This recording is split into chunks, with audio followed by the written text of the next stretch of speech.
We arrived at the edge of their system like gods. 12 battlecruisers drifting in perfect formation, engines humming with the quiet confidence of a species that had never known defeat. From the viewport, their planet looked fragile, soft blues and whites wrapped around a spinning ball of ignorance. No shields.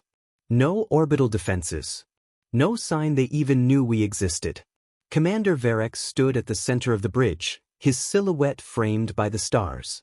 "This," he said slowly, "is what the Council calls relaxation." A ripple of amusement passed through the crew. Our kind had hunted across 20 star systems. We had broken species that wielded plasma storms, crushed civilizations that lived inside stars, silenced warriors who thought themselves immortal. And now, we were here. To hunt them, one of the officers asked, almost disappointed. Varek nodded. 8 billion targets. Primitive. Slow. Unaware. You may consider this sport. The word lingered in the air like a promise. We studied them for weeks before entry. Bipedal mammals. Fragile bodies. No natural weapons. No armor. Their most advanced tools relied on chemical reactions and controlled explosions. They still burned fuel just to leave their atmosphere. It was almost insulting. "They call themselves humans," the intelligence officer added. "They divide themselves into nations, argue over resources, and destroy each other regularly. Disorganized. Emotional. Predictable. Perfect prey." Varek activated the tactical display. Lights flickered across the globe, cities, roads, clusters of life waiting to be scattered. "We begin with isolated settlements," he ordered. "Assess their reactions. Let them run. Let them believe they have a chance." Soft laughter filled the bridge again. Because we had seen this before. Every species believes it can resist, right up until the moment it realizes it cannot. And yet, there was something in the data that didn't quite settle. A pattern in their history. Wars they shouldn't have survived. Innovations that appeared too quickly. Solutions born from chaos instead of design. Small things. Easy to ignore. We ignored them. That was our first mistake. "Deploy the hunting pods," Varek commanded. The ships shifted, silent and precise, as the first wave detached and fell toward the atmosphere below. Fire wrapped around them as they entered, streaks of controlled descent that no human eye could see. Invisible. Untouchable. Unstoppable. We expected fear. We expected panic. We expected them to scatter like every other species had. And as the first pod pierced the clouds and descended toward a quiet human settlement, we were still smiling. We thought we were the predators. We had no idea we were stepping into a trap. The descent was flawless. Our pod cut through the atmosphere without resistance, systems humming in perfect synchronization. Below us stretched a patchwork of human structures, simple, inefficient, and completely undefended. No anti-air batteries. No scanning grids. Not even a primitive attempt at detection. "Landing zone confirmed," I said, watching the terrain resolve into sharp clarity. "Population density minimal. Ideal for first engagement." Commander Varek's voice came through the comms, calm and satisfied. "Begin with observation. Then escalation. Let's see how they react." We already knew how they would react. They always did. The pod settled into a cluster of structures the humans called a town. Narrow pathways. Metal vehicles. Lights strung along wooden poles. Everything about it radiated simplicity. It almost felt disrespectful. The hatch opened with a hiss, and we stepped out, armor gleaming, weapons primed, sensors sweeping. Our presence alone should have triggered chaos. We were towering, armored, unmistakably alien. Nothing happened. A few humans glanced in our direction. One of them waved. "Is this some kind of festival?" one of my squad muttered. "Maintain formation," I ordered. Initial intimidation protocol. We advanced down the main road, weapons visible, movements deliberate. This was the moment where fear should bloom, where prey senses the predator and instinct takes over. Instead, a vehicle slowed beside us. A human leaned out of the window, studying us with casual curiosity. "Hey, you guys filming something? Because if you're blocking traffic, you're gonna need a permit." Silence. I processed the words twice. Then again. Did he just... One of my hunters started. Yes, I said quietly. He did. This was not in the data. Continue forward, I ordered. Find a representative authority figure. Establish dominance. We didn't get far. Another human approached, this one wearing a uniform, a badge attached to his chest. He carried a primitive projectile weapon at his side, though his posture suggested no immediate fear. He stopped a few steps away, looking us over slowly. All right, he said. I'm gonna need to know what's going on here. I stepped forward, towering over him. You are witnessing a hunting party of the Ketheri Dominion. This settlement has been selected for sport. You will run. You will hide. You will attempt to survive. I let the words hang, expecting the usual response. Fear. Desperation. Instead, the human sighed. Actually sighed. Then he reached for a small device at his shoulder. Dispatch, this is Unit 12. We've got something at Maple Street. Not sure what to call it. Possible armed group in costumes? I don't know. Just send backup. He lowered the device and looked back at me. Look, he said almost apologetically. I don't know who you guys are supposed to be, but you can't be walking around like this. Especially with weapons. My grip tightened around my plasma rifle. You misunderstand, I said slowly. This is not a performance. Yeah, he replied. That's what worries me. For the first time since entering their world, something shifted. Not fear. Not yet. But confusion. A small, unwelcome crack in certainty. Behind me, one of my hunters whispered, Sub-Commander, their behavior is inconsistent with prey psychology. I didn't answer, because I was starting to see it too. The human's eyes weren't wide with terror. They were focused, measuring, assessing, as if he wasn't standing in front of a predator, but something he needed to figure out. Sir, he continued, hand resting casually near his weapon, I'm going to ask you one more time to lower that, whatever it is. I raised the plasma rifle slightly. A simple demonstration would correct this misunderstanding. One shot. One display of power. That was all it would take. Observe, I said. And I fired. The blast struck a nearby vehicle, vaporizing it in a burst of light and heat. The explosion tore through the air, sending debris scattering across the road. Silence followed. For half a second. Then the human moved. He dove behind cover, drawing his weapon in one smooth motion. Gunfire erupted. Rapid. Controlled. The projectile struck my shield and deflected harmlessly, but that wasn't the point. He wasn't running. He wasn't screaming. He was fighting. Shots fired, he shouted into his device. This is not a drill. More vehicles appeared. More humans. They didn't rush blindly. They spread out. Took positions. Used cover. Communicated in short, precise bursts. Within moments, they had formed a perimeter. Around us. Sub-Commander, one of my hunters said, voice tight now. They are organizing. I watched as another human arrived, kneeling behind a barrier, aiming carefully. No panic. No hesitation. Just coordination. Strategy. Intent. Something cold slid into my thoughts. This was wrong. Everything about this was wrong. We came expecting prey. But prey didn't behave like this. Prey didn't adapt in seconds. Prey didn't fight back with discipline. I opened a channel to the command ship. Commander, I said, keeping my voice steady, initial contact has been made. The pause. Proceed, Varek replied. I looked at the humans tightening their formation, weapons trained, movements precise. Then I said the words I didn't fully understand yet. There may have been an error in our assessment. The situation should have ended there. A brief engagement. A demonstration of superiority. A reminder to the humans of their place in the order of things. Instead, it escalated. Hold your positions, the human officer shouted, his voice cutting through the chaos with surprising authority. Do not advance.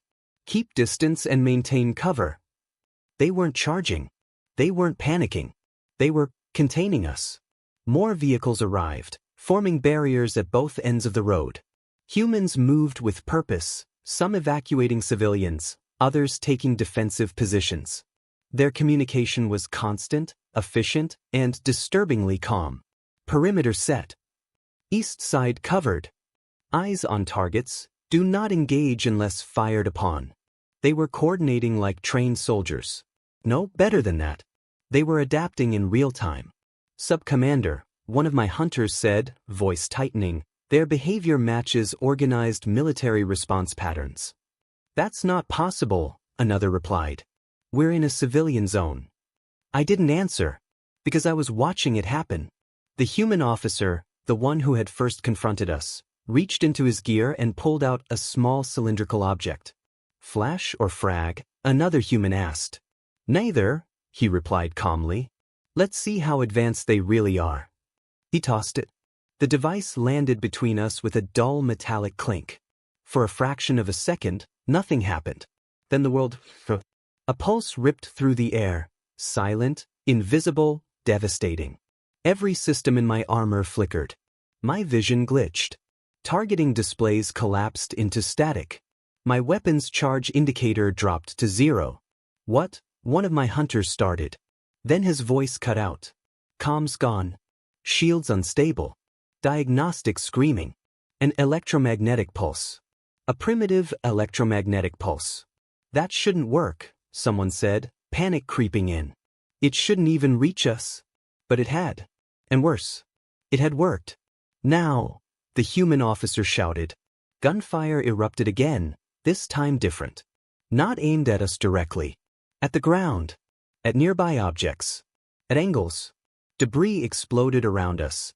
Metal fragments, shattered materials, shockwaves hitting from directions our compromised shields couldn't fully compensate for. They had changed tactics instantly. They weren't trying to overpower us. They were exploiting us. Fall back. I ordered. Regroup formation.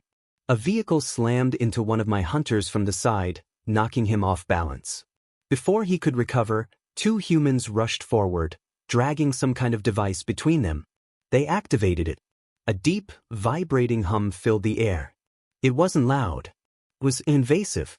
My armor screamed in response. Internal systems stuttered. Balance failed. What is that? Someone shouted. I tried to answer, but the words felt distorted. The frequency was wrong. Wrong in a way that didn't make sense. Like it was interfering with more than just technology. Keep it on them, one of the humans yelled. It's working. Working. Of course it was working. Because they weren't following rules. They weren't using standard weapons. They were building solutions. On the spot. Sub-commander. A hunter's voice cut through the static, barely audible. We are losing operational capacity. Recommend immediate extraction. I staggered back, trying to stabilize my systems. Around me, the formation had collapsed. We weren't advancing anymore. We weren't hunting. We were reacting. Commander, I forced through the damaged comm link. We are encountering unexpected resistance. How unexpected? Varek's voice came through, faint but clear. I looked around. At the humans. At their positions. At the way they were closing in, not recklessly but carefully. Confidently. Then I answered. They are not behaving like prey. The pause. Longer this time. Clarify. I swallowed, something unfamiliar tightening in my chest. They are learning. Another pulse hit, weaker this time but enough to disrupt what little stability we had regained. One of my hunters dropped to a knee, weapon dead. Another tried to retreat, only to be cut off by a group of civilians wielding tools turned into weapons. Civilians. Not soldiers. Not elites. Just humans. And they were effective. Commander, I said, quieter now, they are adapting faster than we can respond. Gunfire echoed again. Closer now. More precise. More controlled. They are not prey. I hesitated, because saying the next part felt like breaking something fundamental. They are opponents. The word felt wrong. Too equal. Too generous. But as I watched them move, coordinate, improvise, I realized something worse. Even that word might not be enough. Because opponents imply a fair fight.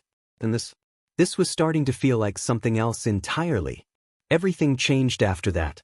Not slowly. Not gradually. Instantly. Within hours, the situation we had once controlled turned into something unrecognizable. What began as a contained encounter in a quiet settlement spread across the entire planet like a chain reaction. They didn't just respond.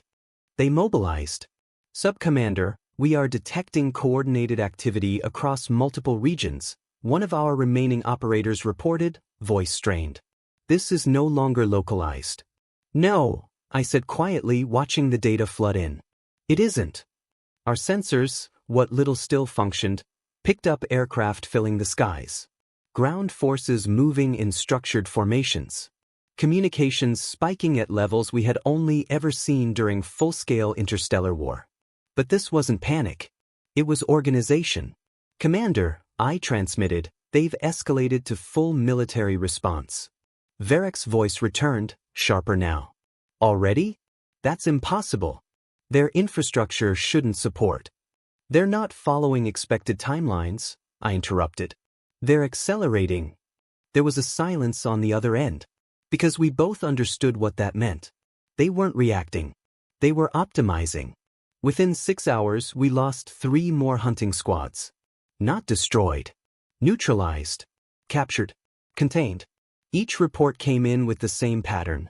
Our technology disrupted, our movements predicted, our strategies countered before we could even execute them. How are they doing this? One of the hunters demanded. We haven't even revealed our full capabilities. They don't need to see everything, I said. They're learning from fragments. And then it got worse. Sub-Commander, came a panicked transmission. Our communication channel has been compromised. That's not possible, I snapped. Our systems are encrypted. Hello. The voice cut through our network like it belonged there. Human. Yeah, hi, it continued. Whoever designed your comms, respect. Really clean work. But you might want to rethink your encryption layers. Took us a bit, but we're in now. No one spoke. No one moved. We were listening to a human inside our system. This is Staff Sergeant Torres, by the way, the voice went on casually.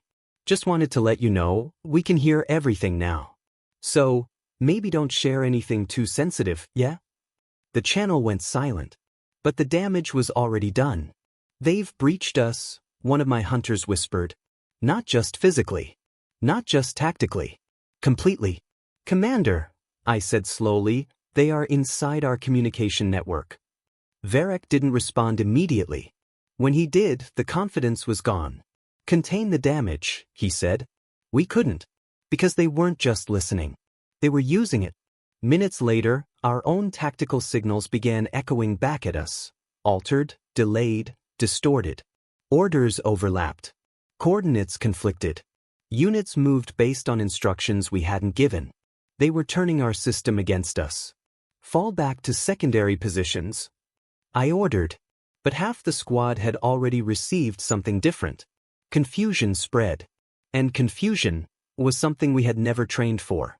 Sub-Commander, which command is real? I didn't have an answer. Because for the first time in our history, we didn't control the battlefield. Then came the reports that shattered whatever remained of our certainty. Human forces are deploying modified versions of our plasma weapons. I froze. Repeat that. They've adapted them, the voice said, disbelief shaking every word. Reduced power consumption. Increased output stability. They're using our own designs against us, and they're better. Better. The word echoed in my mind like a fracture spreading. That's not possible, someone said. They've had hours, another added.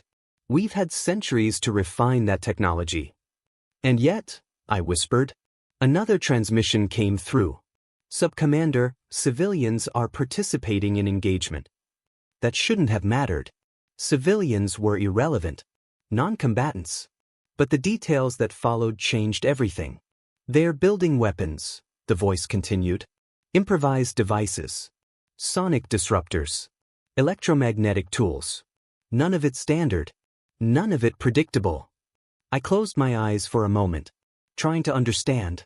trying to find logic in something that refused to follow any known pattern. They're not bound by doctrine, I said finally. What does that mean? It means, I exhaled slowly, they don't need permission to adapt. Another explosion echoed in the distance. Closer now. Everything was getting closer. Commander, I said, opening a direct channel to the fleet, we are no longer facing a primitive species. Varric didn't argue this time. What are we facing? He asked. I looked out at the battlefield, at humans moving with precision, at weapons that didn't exist hours ago, at a system that was no longer ours. Then I answered, a civilization. There was a pause. And in that pause, something shifted. Not just in them, in us. Because for the first time since we had taken to the stars, we were no longer certain we would win. And that uncertainty was the beginning of fear. The word fear should not have applied to us. We were not built for it. We were hunters, engineered across generations to suppress hesitation, to eliminate doubt, to act with absolute certainty. Fear was something other species experienced in their final moments. And yet, it was spreading through the fleet. Slowly at first, then all at once. Sub-Commander, one of my officers said, voice barely controlled, we've lost contact with 3 more ground units.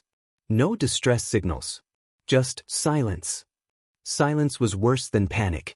Silence meant complete shutdown. Pull their last known positions, I ordered. The display updated. Red markers. Then gray. Then gone. Erased. One by one. Not destroyed in battle. Not overwhelmed by superior force. Just removed from the system. As if the battlefield itself was rejecting them. They're hunting our hunters, someone whispered. I didn't correct him. Because that was exactly what it felt like. A new transmission broke through the chaos. Not ours. Not authorized. Human.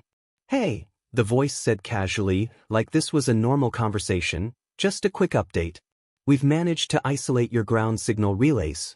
Pretty clever setup, honestly. Bit overcomplicated though. The pause. You might want to rotate your field units. We're predicting your next 3 moves. Static filled the channel. Then silence.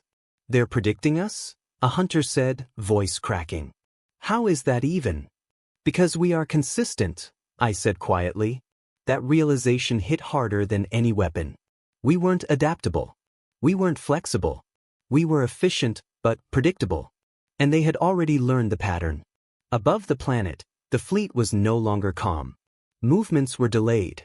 Orders were questioned. For the first time in recorded history, command structure was fracturing. Commander Varric, I transmitted urgently, recommend full withdrawal of remaining ground forces. Situation is no longer stable. His response came slower now. Explain. I hesitated.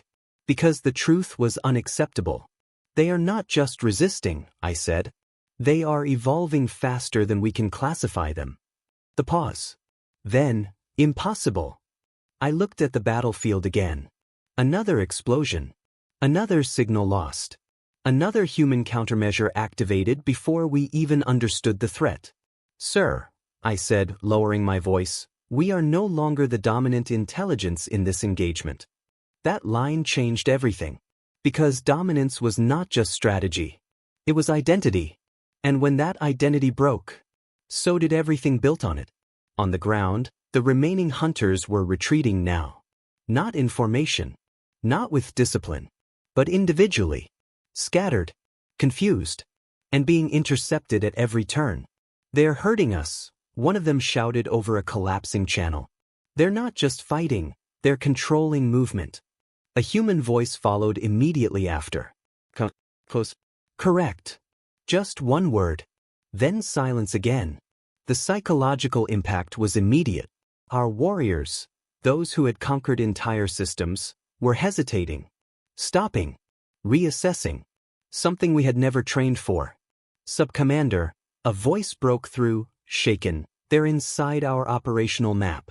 They're marking safe zones and kill corridors. It's like they're playing us, I finished. No one responded. Because no one wanted to agree. A new report arrived. Worse than all the others. Human engineers have replicated our shield modulation system.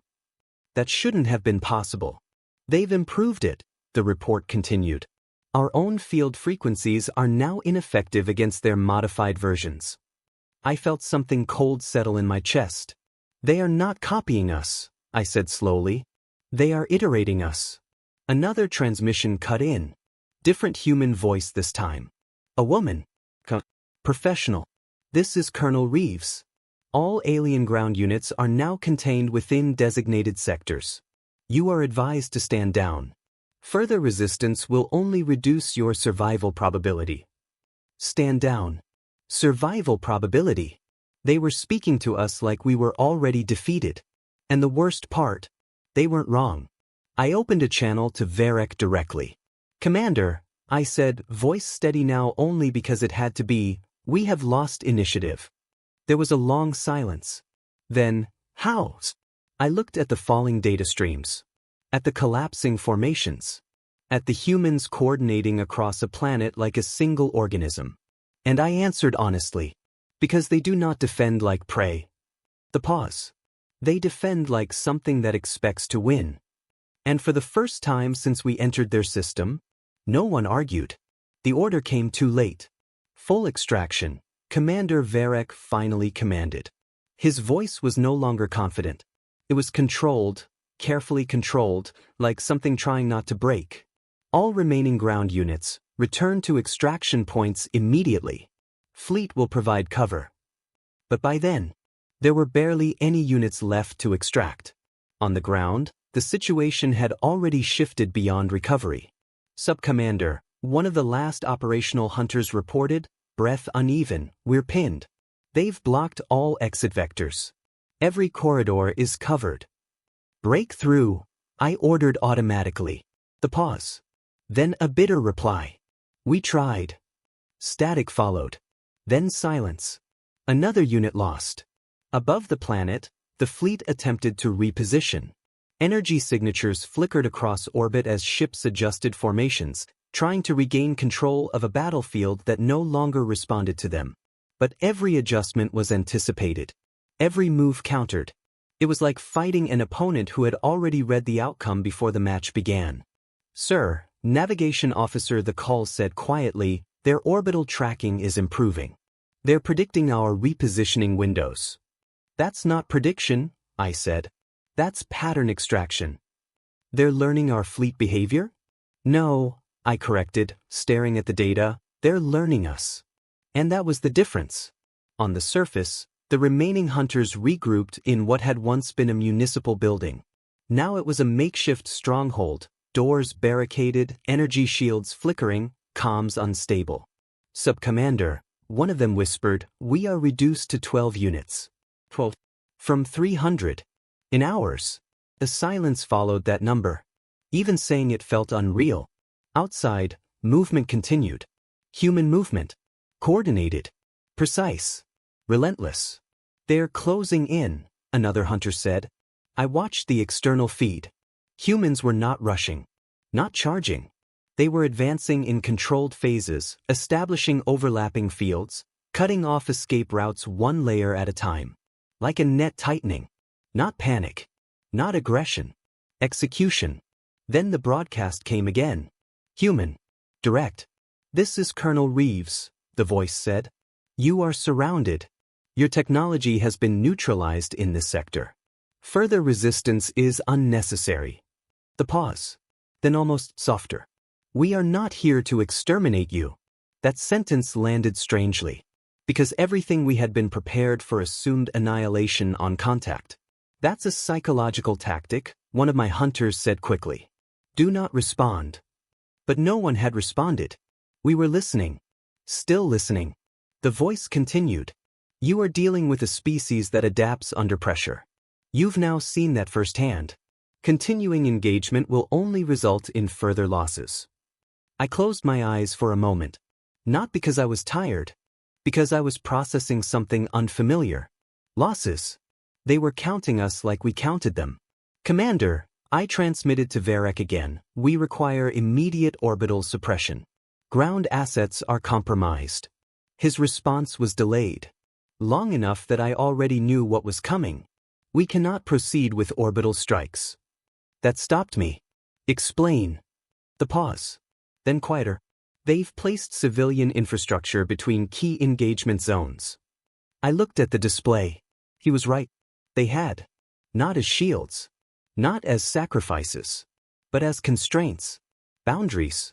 Rules. They are limiting escalation options, I said. No, Varric replied, and there was something new in his voice now. Something almost hollow. They are forcing us into them. A new transmission broke in. This time, not tactical. Not military. Human again. A different voice. Younger. Hey, it said, almost conversational, we noticed your ground teams are still active in Sector 4. The pause. We'd really prefer if you stopped that. Then silence. A coordinated EMP burst detonated across the sector. Every remaining alien system flickered. Weapons shut down.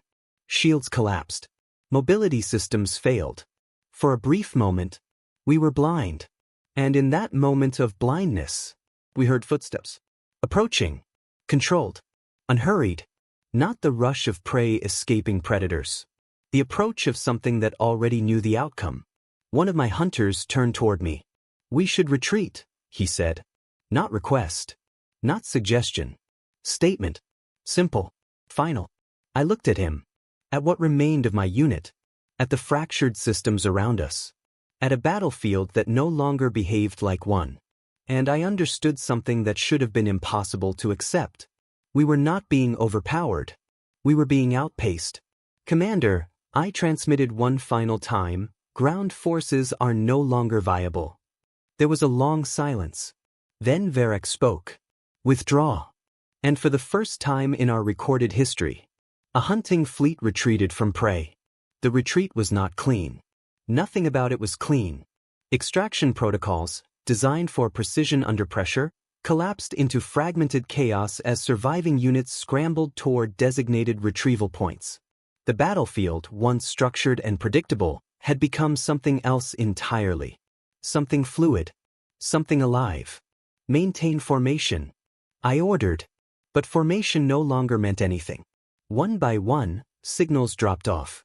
Not destroyed in sudden bursts. Just fading. As if the planet itself was swallowing them. Sub-Commander, a final ground operator's voice broke through, distorted and weak. We are not being pursued conventionally. They are guiding us. Guiding you? I repeated. The pause. Then, almost disbelieving, they're herding us toward extraction zones. That should have been impossible. Prey does not guide predators. And yet, that is exactly what was happening. Above the atmosphere, the fleet attempted emergency regrouping. Energy signatures flickered as damaged vessels pulled away from orbital engagement vectors. But even space was no longer safe. Human tracking systems, once primitive, had evolved in real time. Every maneuver we attempted was mirrored, anticipated, counter-adjusted.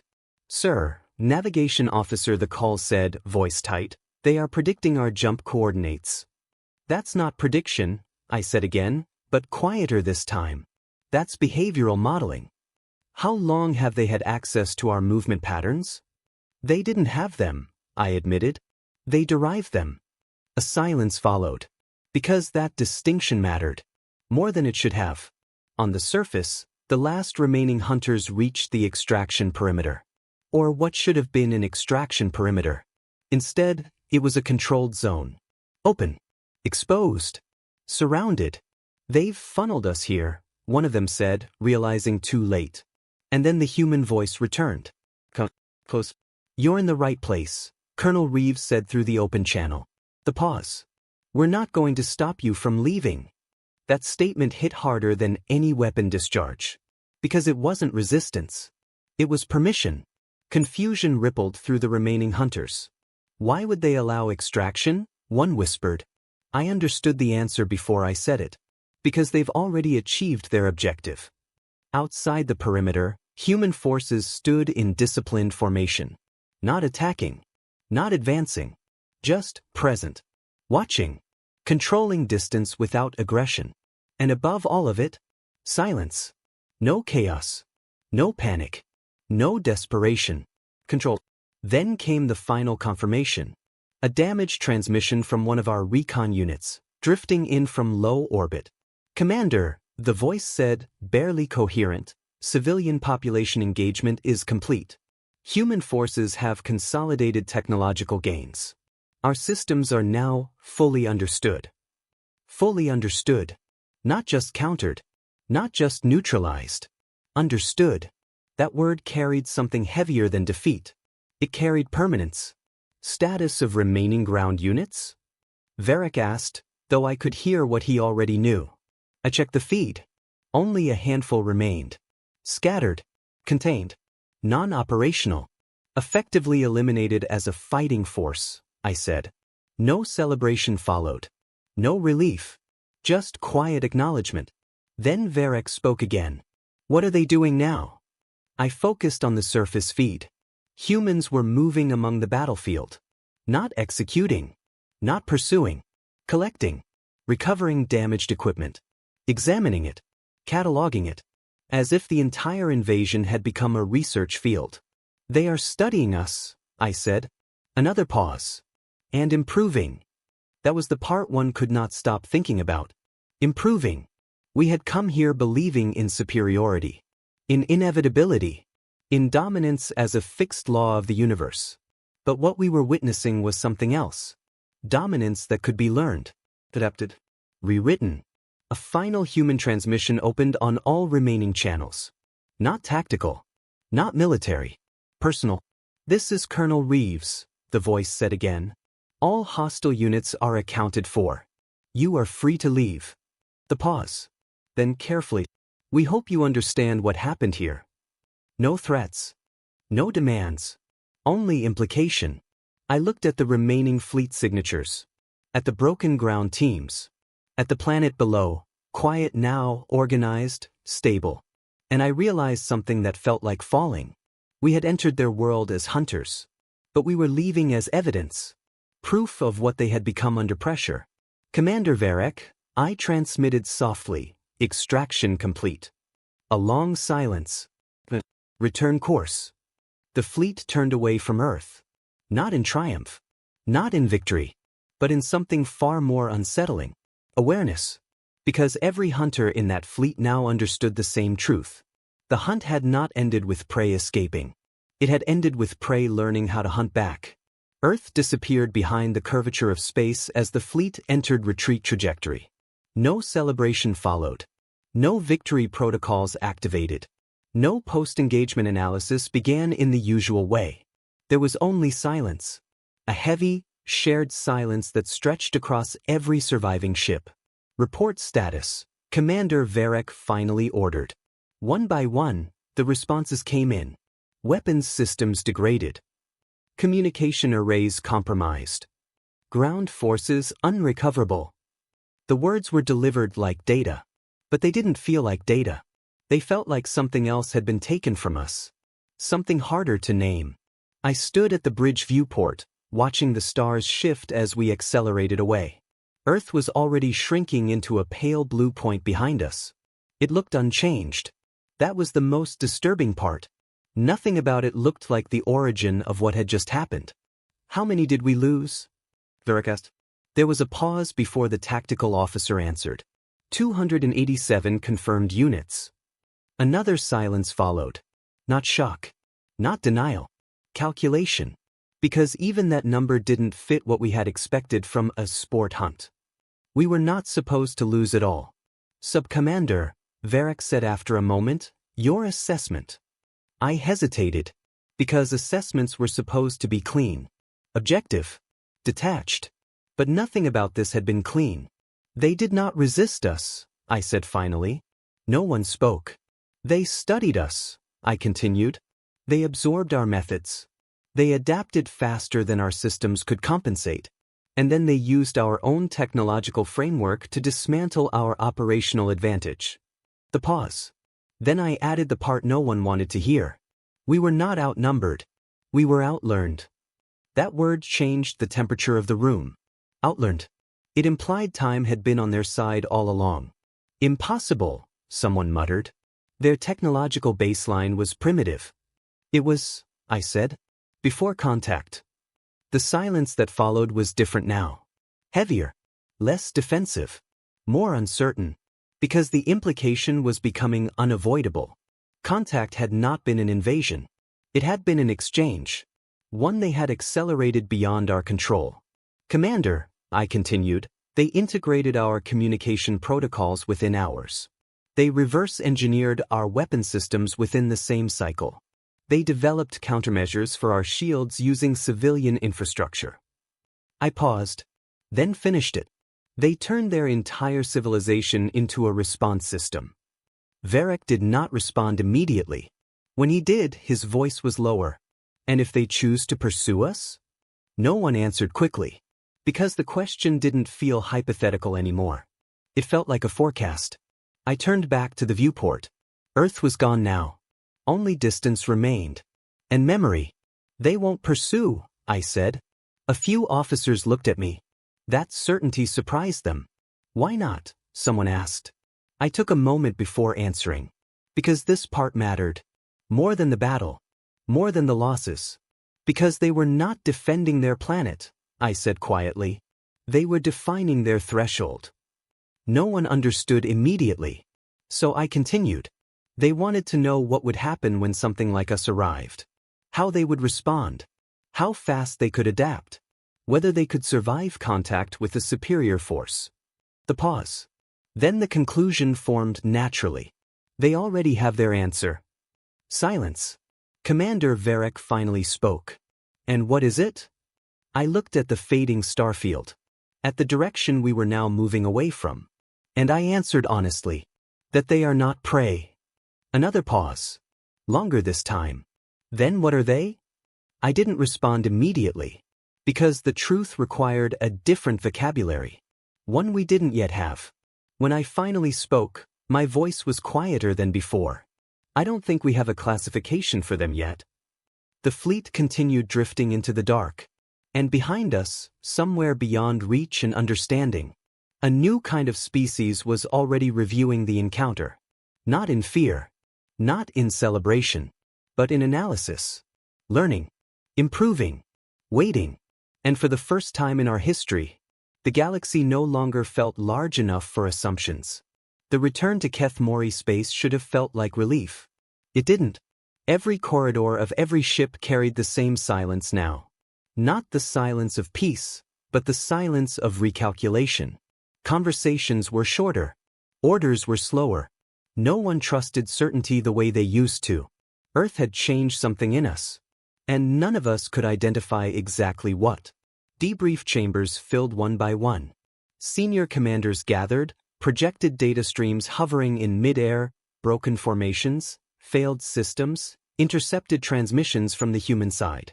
The evidence was everywhere. And yet it still didn't feel real. Summarize the engagement, High Strategist Corps demanded. All eyes turned to me. I stood at the center of the chamber, replaying the sequence in my mind, not as victory analysis, but as failure reconstruction. We had expected prey. We encountered adaptation. We deployed superiority. They responded with iteration. I began carefully. We initiated contact with full technological advantage. Within the first engagement cycle, human forces displayed structured coordination inconsistent with pre-contact intelligence. A few officers shifted uncomfortably. In less than 6 hours, they neutralized our primary communication advantage. Within 12, they began replication of our energy-based weapon systems. That's impossible, someone muttered. I didn't stop. Within 24, they achieved network-wide synchronization across global regions, integrating civilian and military infrastructure into a unified response system. The room grew quieter with each line. Not because they disagreed. Because they remembered it. We all did. And casualty projections? Correct. I hesitated for the first time. Then answered. Operational collapse of all deployed hunting units. Fleet withdrawal initiated under degraded conditions. Total loss of ground control. A long pause followed. Then another officer leaned forward. So what does that make them? The question again. The one none of us wanted to settle. I looked at the projections one more time. At the human broadcasts we had intercepted during retreat. Calm voices. Organized updates. Engineers discussing alien technology like it was a problem to be solved over time, not a threat to be feared. And I finally answered. Not prey. That word alone shifted the room. Not rivals, I added. Another pause. Then I said the part that made several officers look away. Something we did not evolve to compete with directly. High Strategist Core narrowed his eyes. Explain. I chose my words carefully. Prey runs, I said. Rivals resist. Civilizations adapt within their constraints. The pause. But humans, I exhaled slowly. Humans adapt beyond their constraints. Silence. No one interrupted now. Because the data had already proven it. I continued. They did not just counter our systems. They absorbed them. They rebuilt them. They distributed understanding across their entire population in real time. No hierarchy delay. No centralized bottleneck. I pointed to the final projection. A fragment of intercepted human communication. A scientist speaking casually about quantum entanglement modifications to our systems like it was routine engineering work. They treated our most advanced technology as a starting point, I said. Core leaned back slowly. That suggests one conclusion, he said. I nodded. Yes. Everyone waited. I said it anyway. They learn faster than we evolve. The chamber went still. That sentence landed differently than the others. Because evolution, for our species, was supposed to be the final authority. The ceiling. The advantage no other life form could bypass. And yet, we had just encountered something that treated evolution like a baseline. Not an endpoint. A starting condition. Another officer finally spoke. So what now? I looked at the gathered commanders. At the fleet that once believed itself absolute. At the data that refused to be simplified into victory or defeat. And I answered honestly. Now we reassess everything we thought we knew about intelligence. The pause. Then I added the final line. And we ensure we never confuse unfamiliarity with weakness again. Outside the chamber, the fleet continued its quiet return to routine operations. But nothing was routine anymore. Not after Earth. Because somewhere behind us, in a small blue world we had once called easy prey, a species had just learned what it was capable of under pressure. And species like that never stay still for long. Weeks passed. But nothing settled. The fleet had returned to its assigned sector, yet the atmosphere across Keth Mori space remained altered. Reports came in slower. Debates in the High Council grew longer. Strategic models that had worked for centuries suddenly felt incomplete. Earth had not followed us. No pursuit. No retaliation. No contact. And that absence was beginning to worry people more than an attack ever could. In the observation chamber, I stood alone more often now, reviewing recovered fragments of human communication. Not military commands this time.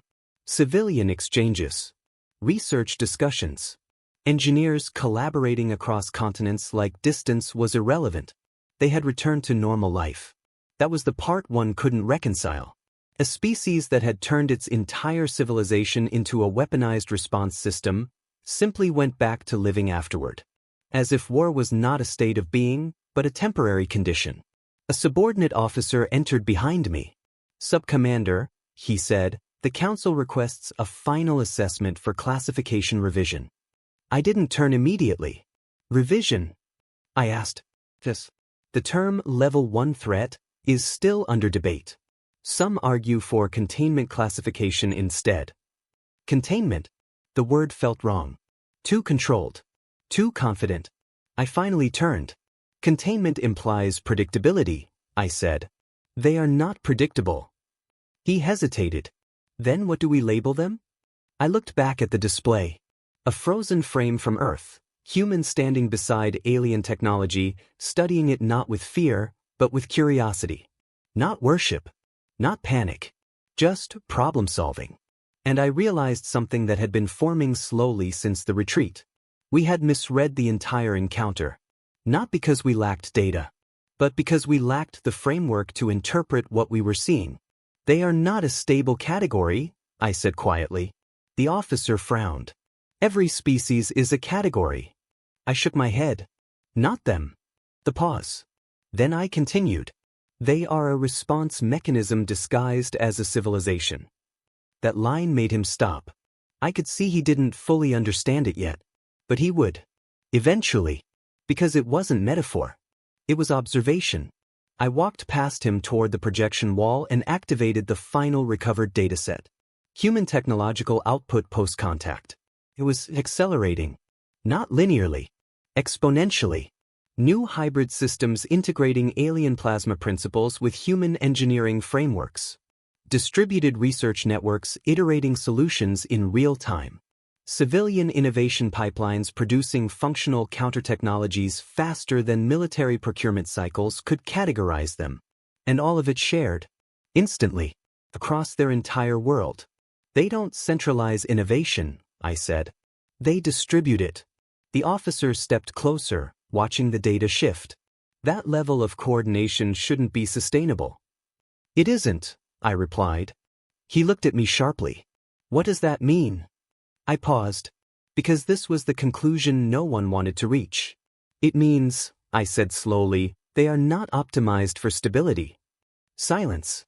Then for what? He asked. I studied the projection one last time. Every improvement, every adaptation, every escalation triggered not by conquest, but by contact. And I answered, for escalation. The room felt colder after that, because it reframed everything. They were not built to maintain equilibrium. They were built to respond to disruption. And now that they had been disrupted, they would never stop responding. The officer spoke again, quieter now. Are they preparing for us to return? I considered the question, then shook my head. No. He frowned. Then why continue advancing their systems? I looked at him. And for the first time, I let the conclusion sit without softening it. Because they assume something else will. The pause. What? I turned back to the stars. And answered. The universe. Silence stretched between us. Because that was the part that didn't fit any of our models. We had treated Earth as an isolated incident. A contained anomaly.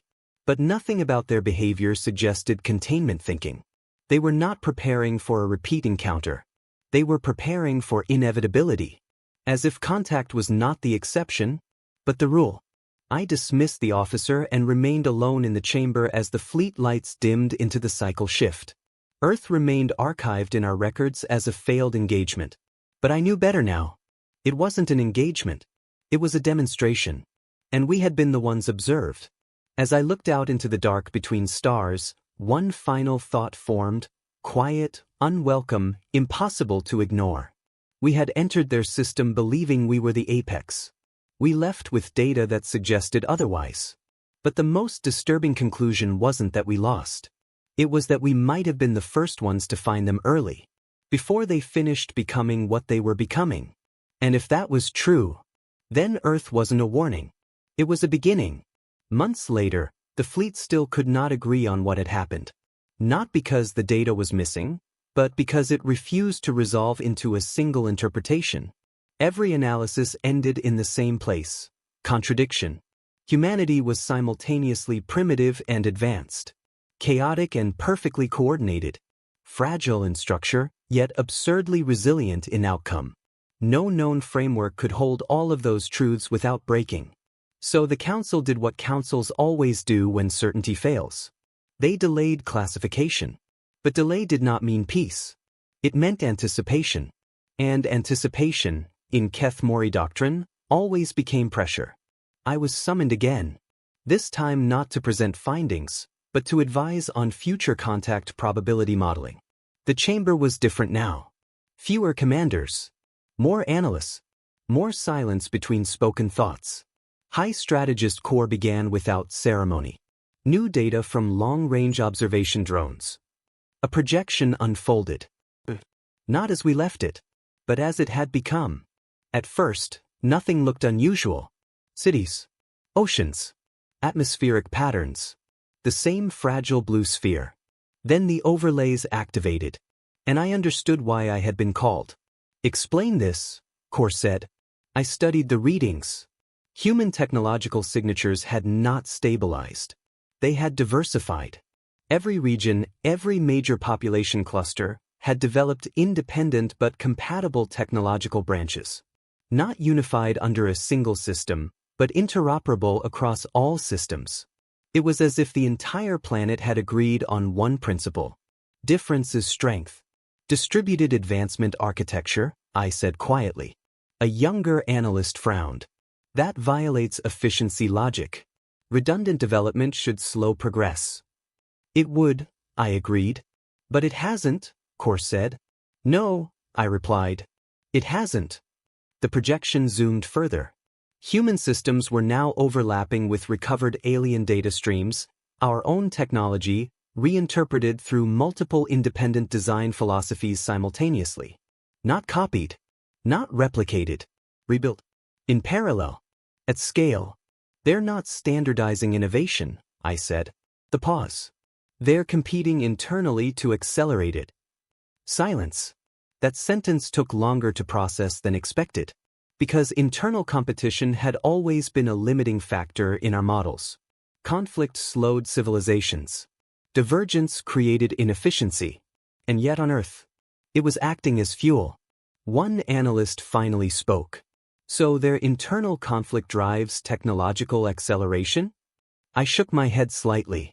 That's not conflict, I said. That's iteration. Core leaned forward.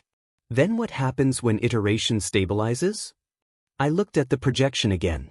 At the pace of change. At the absence of any visible ceiling. And I answered carefully. It doesn't. That drew attention. Explain, he demanded. I hesitated. Because this part was the most dangerous conclusion of all. They do not converge toward a final form, I said. They diverge toward continuous adaptation. The pause. In our terms, they are not evolving toward equilibrium. I looked at them. They are evolving away from it. The chamber fell silent. Because equilibrium had always been the assumed endpoint of all intelligent systems. Stability. Optimization. Balance. But what if a system rejected that endpoint entirely? What if instability was not a flaw, but a design? Core finally spoke again. Are you suggesting they cannot be classified as a mature civilization? I considered the question, then shook my head. No. Another pause. Then what are they? I turned slightly toward the dark edge of the chamber, where the stars were visible through reinforced glass. And I answered, a civilization that treats maturity as a failure state. Silence. The word failure hung in the air longer than expected. Because it inverted everything. We had always believed maturity meant refinement. They seemed to believe it meant stagnation. A new report interrupted the chamber feed. Emergency alert. Long-range anomaly detection. All eyes shifted. Core activated it immediately. A distant human signal had expanded beyond expected boundaries. Not militarized. Not aggressive. Expansive. Research probes. Autonomous exploration systems. Self-replicating communication nodes extending beyond their home system for the first time. They're leaving their planet, someone said. No, I corrected quietly as I watched the data unfold. They're expanding their feedback loop. The analyst frowned. That's the same thing. It isn't, I said. And I realized something that made the chamber feel suddenly smaller. They are not projecting power outward, I continued. They are projecting learning outward. Core narrowed his eyes. Explain the distinction. I chose my words carefully. Power seeks control over environment, I said. Learning seeks exposure to unknown environments. The pause. One dominates, I added. The other evolves. Silence returned, but it was different now. Less analytical. More unsettled. Because the implication was becoming unavoidable. Humanity had not finished developing. They had simply reached the point where development required the rest of reality. Core finally leaned back. So Earth was not their peak. It wasn't a question. I answered anyway. No. Another pause. Then what was it? I looked at the projection one final time. at the fragile blue world that had once looked so insignificant to us. And I said it plainly. It was their training ground. The chamber did not respond immediately, because that reframed everything we had assumed about contact. We had not encountered a civilization at its apex. We had encountered one at its ignition point. And now, it was no longer contained. Core eventually spoke, voice lower than before. Then we revise all models again. I nodded slowly. Yes. The pause. And prepare for the possibility, I added, that the next time we meet them. I let the sentence hang. No one finished it for me. Because they already knew. The fleet returned to silence.